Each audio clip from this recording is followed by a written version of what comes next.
मैं यीशु मसीह के नाम में ये घोषणा करता हूं कि जो पहाड़ आपके जीवन में है वो ऐसे उखड़ कर समुद्र में जाने वाले हैं कि ढूंढ कर भी आप उनका कोई एविडेंस नहीं पाएंगे, कोई भी सबूत नहीं होगा कि वो पहाड़ कभी आपके जीवन में था। जो कर्जों का पहाड़ है, जो बीमारी का पहाड़ है। गलत शिक्षाओं ने बैंड बजा रखी है कितने मसीहों की। हमने दुष्ट आत्मा निकाली, अब वो हमारे पीछे आ रही है। अबे क्यों आ रही है पीछे? और तुम ऐसे जा रहे हो तभी तो पीछे आ रही है। ऐसे हो जाओ तो भाग जाएगी वो।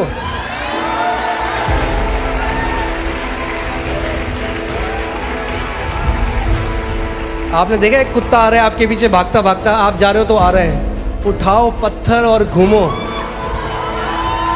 वो डालेगा अपनी पूंछ पांव के नीचे और भाग जाएगा।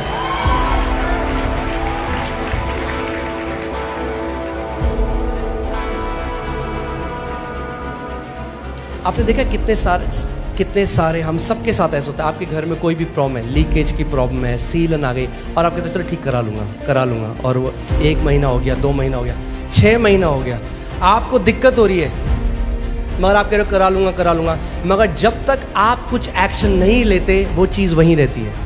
फिर आपने एक दिन अर्बन क्लैप किया, आपने बुलाया, एक बंदा आया, ठीक कर दिया, फिर आप कहते हो यार पहले क्यों नहीं किया मैंने। ऐसे ही ये भी आत्मिक अधिकार भी ऐसे ही कार्य करता है। जब तक आप कुछ नहीं करोगे वो दुष्ट आत्मा आपको परेशान करती रहेगी। अगर आपके पास वो विश्वास है, आपको अपना मुंह खोलकर पहाड़ से बात करनी पड़ेगी। किसी भी वस्तु से तुम्हें कुछ हानि ना होगी।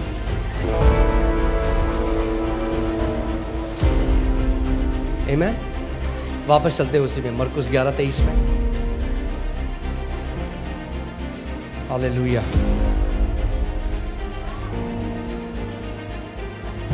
एक परमेश्वर के दास थे और उनकी जो बेटी थी उसके हाथ में बहुत अगली, बहुत ही खराब दिखने वाले फोड़े थे। उसको पूरे शरीर में 40 से ज़्यादा फोड़े थे और उसमें पस आता था। और वो जो छोटी बच्ची थी उसको वो घृणा करती थी अपने आप से। वो स्कूल जाती थी तो सारे बच्चे उसे चिढ़ाते थे, तो वो ऊपर से लेकर नीचे तक की ड्रेस पहनती थी, अपने पूरा शरीर को छुपाना चाहती थी कि कोई ना देख ले, मगर उसके चेहरे में, उसकी गर्दन में, उसके हाथ में। और वो एक प्रभु के दास थे जो परमेश्वर के विश्वास को सिखाते थे। और एक बार और उन्होंने प्रार्थना करी, 3 साल तक प्रार्थना करी। ध्यान से सुनिएगा, 3 साल से प्रार्थना करी और कुछ उत्तर नहीं आया। प्रार्थना करना और कमांड करना दोनों में अंतर है। आप प्रार्थना परमेश्वर से करते हैं, बीमारी से प्रार्थना नहीं करते, बीमारी को कमांड करते हैं। पूरी बाइबल खोल के देखिए, जब यीशु मसीह ने किसी को चंगा किया, एक बार मुझे ढूंढ के दिखा दो जब यीशु मसीह ने प्रार्थना करी किसी बीमार के। उसने कहा हे पिता इसको चंगा कर पिता। एक बार।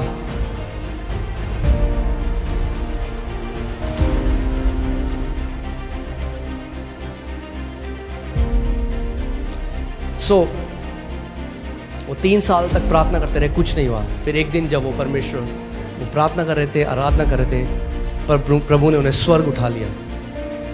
वो हेवन चले गए। हेवन में वो देख रहे हैं कि परमेश्वर सिंहासन में बैठा है और वो आगे बैठे हैं। और वो सोच रहे थे कि परमेश्वर उनको कुछ बहुत ही प्यार भरे शब्द बोलेगा, अरे मेरे बेटे मैं तो तुझसे बहुत प्यार करता हूँ। मगर ऐसा कुछ नहीं। ऐसा लगा वो कहते ऐसा जैसे प्रभु ने मुझे डांटा। और प्रभु ने कहा कब तक तू अपनी बेटी के शरीर में ये जो फोड़े हैं इनको सहता रहेगा। वो कह रहे जब प्रभु ने बोला तो ऐसा था जैसे कांपने लगे, क्योंकि परमेश्वर अपने सिंहासन में था। और वो कह रहे मेरे को ऐसा लगा, वो कह रहे मैं बोलने का प्रभु मैं तो प्रार्थना कर रहा हूँ 3 साल से। फिर प्रभु ने दोबारा बोला कब तक तू अपनी बेटी के शरीर में जो फोड़े हैं उनको सहता रहेगा। फिर तीसरी बार प्रभु ने बोला, उन्होंने कहा प्रभु आप बताइए, मेरे को नहीं पता मैं क्या करूँ। और फिर प्रभु ने कहा कि जैसे मैंने उस अंजीर के पेड़ को श्राप दिया, मैं चाहता हूं कि तू अपनी बेटी के इन फोड़ों को श्राप दे मेरे नाम से।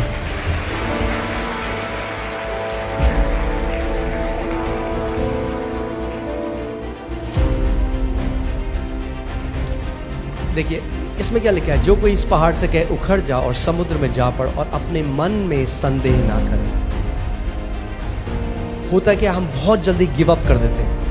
आपने कमांड किया, आपने बोला कोई भी बीमारी का लक्षण है, फीवर है, आपने बोला यीशु के नाम से फीवर चला जा। आपने देखा अरे प्रभु ने कुछ नहीं करा, अब वेट कर। आप दवाई के साथ नहीं करते ऐसा।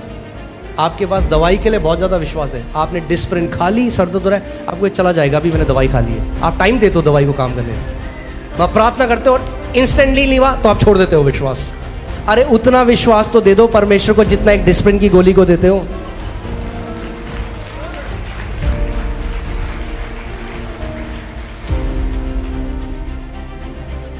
तब आप नहीं कहते डिस्प्रिन खाई अभी तो कुछ नहीं हुआ, अरे बेकार है दवाई।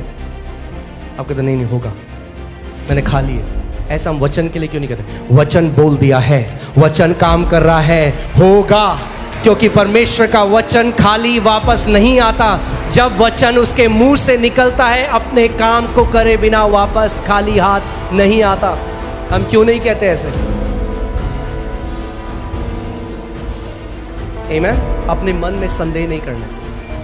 दो चिता मनुष्य, बाइबल कहती है, परमेश्वर से कुछ नहीं पा सकता। अगर आप दो चिते हैं, होगा नहीं होगा, प्रभु करता है नहीं करता, उसका मूड आएगा तो करेगा, नहीं मूड आएगा तो नहीं करेगा। हमें नहीं पता पास्टर परमेश्वर क्या इच्छा है। ये इतनी मोटी इच्छा लिखी है उसने अपनी, यहाँ पे पढ़ लो उसकी इच्छा क्या है।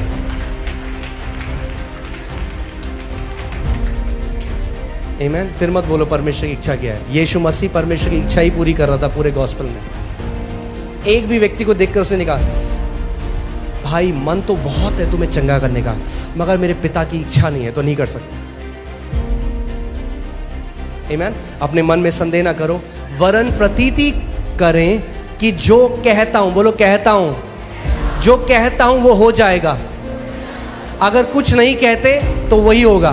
क्या होगा? कुछ नहीं, क्योंकि कुछ नहीं कहते। और अगर नेगेटिव कहते हो तो क्या होगा? वही होगा, क्योंकि जो कुछ कहते हो वो हो जाएगा। आपको समझना पड़ेगा कि वचन आत्मिक जहां में कितनी ज्यादा वैल्यू रखता है।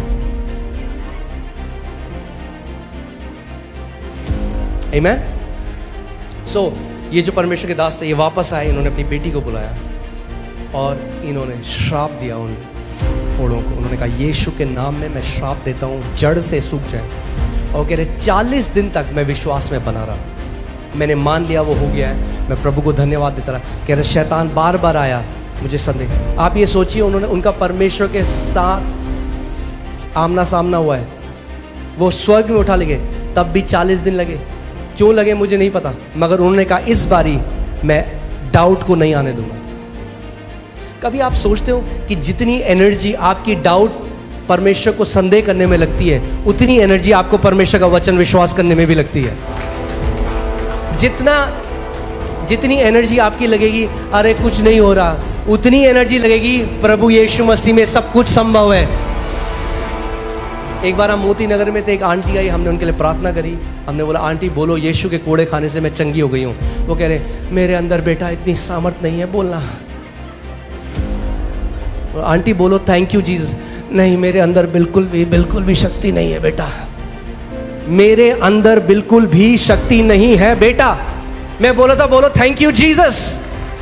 ये है दिक्कत, नेगेटिव माइंड हमारा घुस गया है वहां।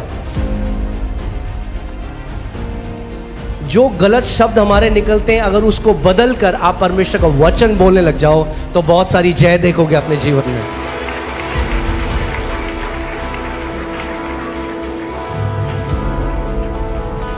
आमीन। और 40 दिन वो लगातार उन्होंने कहा मैं डाउट को आने नहीं दूं। अपने पड़ोसी को बोलो पड़ोसी डाउट को मत आने दो।